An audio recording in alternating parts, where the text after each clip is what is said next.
Hi, Maitrikaya here with the thought for today from my shrine room here in Dublin 3 as I'm in semi-isolation. So this isolation has made me think about what's most important in my life, connections, or in Buddhist terms, Sangha, the spiritual community. So this community of all those practicing at whatever levels, practicing to make a difference in their own lives and in the lives of others. And at the moment, to me, this means opening up to connection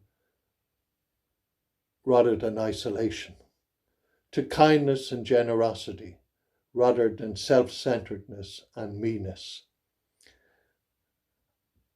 And it's making me aware of the strands of interconnection rather than the sometimes little things that divide us. At this time, the suffering isn't over there somewhere at a distance. It's right here in our midst.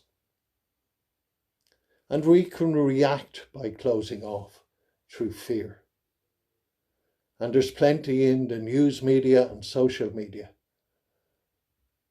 that is going to feed and fuel that fear. Or we can act creatively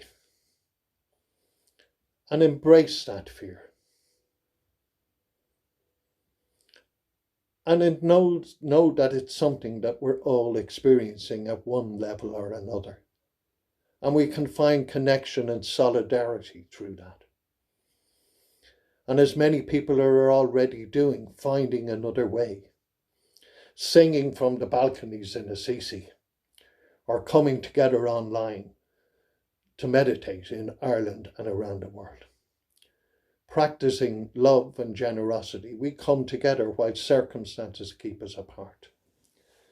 We look up rather than down. And in the words of the greatest modern Irishman, Seamus Heaney, we walk on air against our better judgment. So practicing love and generosity, when maybe our instincts tell us to fear and close off. So thank you for listening. Stay safe and keep those connections open.